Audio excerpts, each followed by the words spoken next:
संबोधन क्रमांक सत्र क्रमांक 1, विषय जाति आधारित जनगणना के विरोधी, राष्ट्र की एकता, अखंडता, समृद्धि और संविधान के विरोधी, इस विषय पर अपनी बात रखने के लिए मैं मंच पर बुलाना चाहूँगी माननीय डॉक्टर अजमेर सिंह काजल जी, प्रोफेसर JNU नई दिल्ली।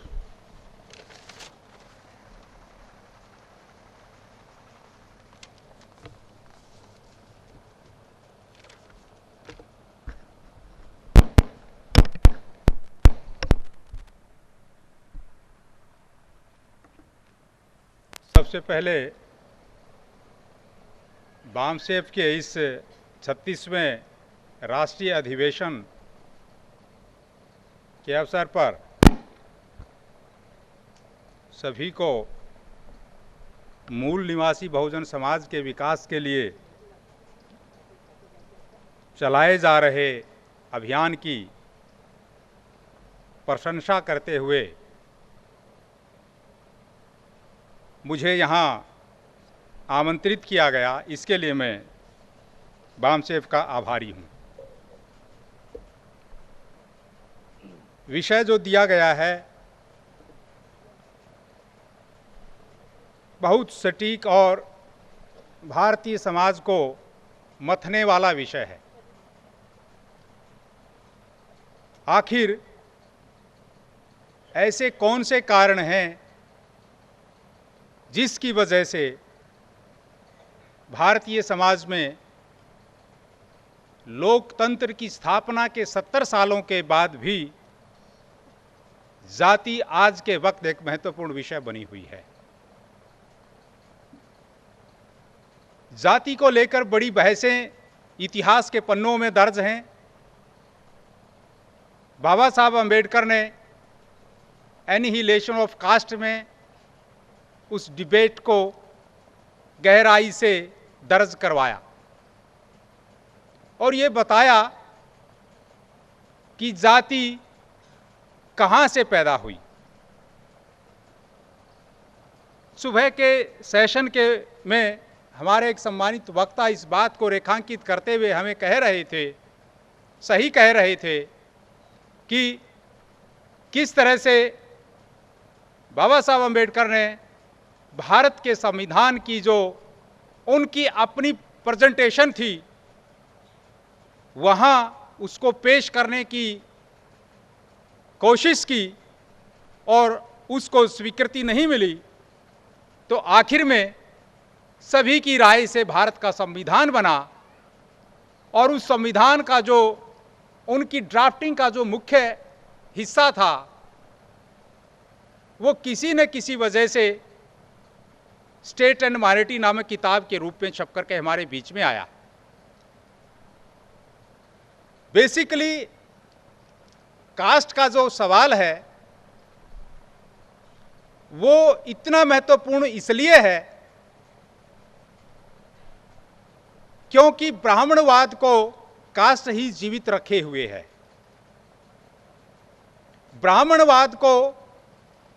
कास्ट से एनर्जी मिलती है। एनर्जी इसलिए मिलती है क्योंकि जातियां आपस में लड़ती हैं। वह उनको छोटा बड़ा बनाता है। वो एक दूसरे के बराबर आने के लिए या एक दूसरे के साथ में उठने बैठने के लिए, एक दूसरे के साधनों संसाधनों संपत्ति और सामाजिक हिस्सेदारी के सवालों के लिए न लड़ पाए, इसलिए ब्राह्मणवाद उनको जाति के सवाल में ही उलझाए रखता है। सामाजिक आर्थिक बराबरी के जो सवाल हैं वो बड़े गंभीर सवाल हैं जिनके ऊपर सुबह के सेशन में चर्चा हुई और मैं भी जाति का जो सवाल है इसके ऊपर बाबा साहब अम्बेडकर का जो सोचना है और जाति आखिरकार हमें इकट्ठा होने से क्यों रोक रही है। ऐसा कौन सा दर्शन है, ऐसी कौन सी फिलॉसफी है जिसको बाबा साहब के अनुयायी भी एक हद तक मानने के बाद आगे मानने से रुक जाते हैं। बाबा साहब के वो अनुयायी जो वामसेप के माध्यम से या बहुजन मूल निवासी बहुजन आंदोलन के माध्यम से बहुजन समाज को चेतन बनाने का अभियान चलाए हुए हैं, उनकी संख्या ब्राह्मणवादियों की संख्या से बहुत कम है। इसलिए ब्राह्मणवादी मीडिया या ब्राह्मणवादी जितने भी तरह के संचार माध्यम हैं, इलेक्ट्रॉनिक और प्रिंट और दूसरी तरह के तरीके माध्यम, वो हमेशा जाति के नाम पर समाज को टुकड़ों में बांट करके ही उसको पेश करते हैं। लेकिन बाबा साहब आम्बेडकर इस बात को अलग तरह से देखते हुए ये कहते हैं कि जाति भारतीय समाज के विकास में सबसे बड़ी बाधा है। जाति इसलिए बाधा है क्योंकि जाति व्यक्ति को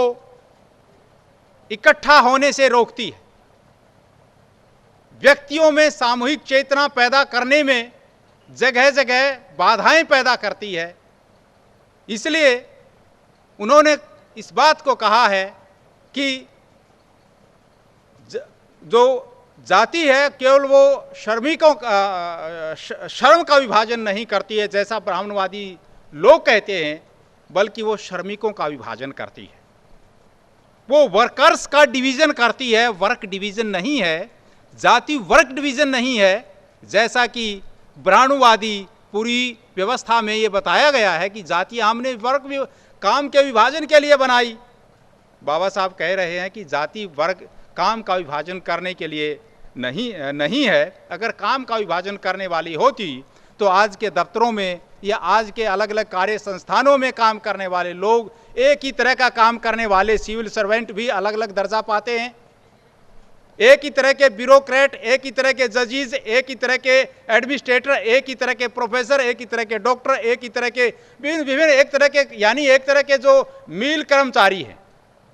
वर्कर्स में भी आप डिवीजन देखते हैं। इसका मतलब बाबा साहब इस बात को इसलिए कह रहे हैं कि असल में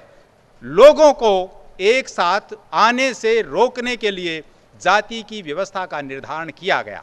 और ये भी वो कहते हैं कि ये ब्राह्मणों और बौद्धों की लड़ाई के बाद अंततः जो लोग पिछड़ते चले गए और जो लोग दिलेर किस्म के लोग थे, लड़ते रहे लंबे समय तक, उन लोगों के साथ बुरा बर्ताव करने के लिए इनके साथ अनटचेबिलिटी का व्यवहार किया गया।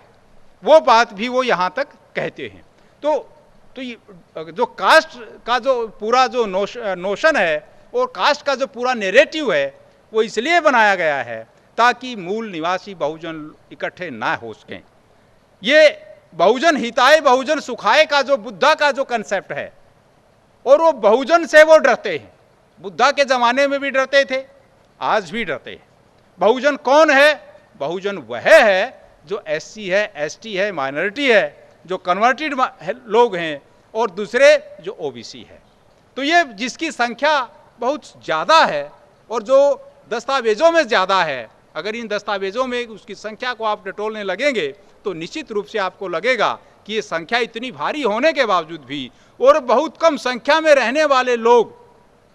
जिनको 1931 की सेंसस के डेटा के बेस पर बार बार हम कहते हैं कि वो 3% है, 3.5% है, उस डेटा के बेस पर हम उसको कहते हैं और फिर उसको ये बताने का प्रयास करते हैं पूरे मूवमेंट को कि 3% लोग पूरे समाज को किस तरह से विभाजित किए हुए हैं। बाबा साहब ने भी इस पूरे थॉट को बताया है, समझाया है। और बाबा साहब के ने इसी थॉट को जब बताया और समझाया तो बाबा साहब इस बात को कहते हैं कि भारत में जो बार बार कहा जाता है कि ब्राह्मणवाद या जो आज का भारत है ये पहले भी ऐसा ही था, तो इस बात को लेकर के गेल लॉम्बेट ने इस बात को बहुत, एक जो उनकी नई किताब आई थी डिस्कोर्स ऑन कास्ट के ऊपर उनकी जो किताब है, उसके ऊपर भी वो डिटेल से इस बात को बताती हुई बाबा साहब के राइटिंग्स को यहाँ कोट करती हुई बताती हैं कि वो कहते हैं कि भारत कभी भी कोई सांझी विरासत नहीं रही। कोई क्लियर कट वो कहते हैं कि भारत 3 तरह का रहा है। या तो वो ब्राह्मण भारत था जो शुरुआत का भारत था, उसके बाद वो बुद्धिस्ट भारत की बात करते हैं और उसके बाद वो हिंदू भारत की बात करते हैं। तो आज का जो वक्त है वो हिंदू भारत का है, और हिंदू भारत में वो जो पूरा डिस्कोर्स बदल करके, क्या कारण है कि रामचरितमानस के ज़माने में हमने देखा कि रामचरितमानस को लिखने वाले तुलसी वहाँ पर किसी भी तरह से बाबरी मस्जिद के गिराए जाने का कोई हवाला नहीं देते हैं। उसी ज़माने में 1526 का वो हवाला देते, 1528 का हवाला देते, लेकिन वो अपनी रामचरितमानस में या अपनी किसी रचना में कोई इस तरह का हवाला नहीं देते। इतिहास में ब्राह्मण कभी शोषित नहीं रहा, मौका मिला उसी तरह का रंग बदल करके वो उन्हीं के साथ शामिल हो गया, चाहे उसको बुद्धिस्ट के साथ मिलना पड़ा हो, बुद्धों का पूरा लिटरेचर नष्ट करने के लिए वो वहाँ भी शामिल हो गया, और बाद में चल करके उसको इस्लाम के साथ अपनी आवश्यकता के हिसाब से समझौता करना पड़ा हो सत्ता में हिस्सेदारी लेने के लिए और राज व्यवस्था में शामिल होने के लिए, तो उस हिसाब से भी वो उसमें शामिल हो गया। तो वो पूरा जो डिस्कोर्स है कि जाति आधारित जो गणना का विरोध करने वाले लोग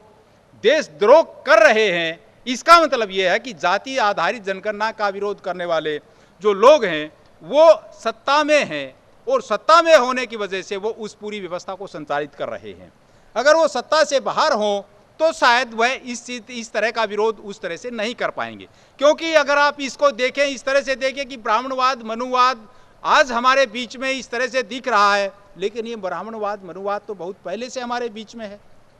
70 साल से सत्ता में है। हम उस ब्राह्मणवाद की सत्ता को बेदखल न कर दें, इसलिए वह उस योजना को बार बार लेकर के आता है।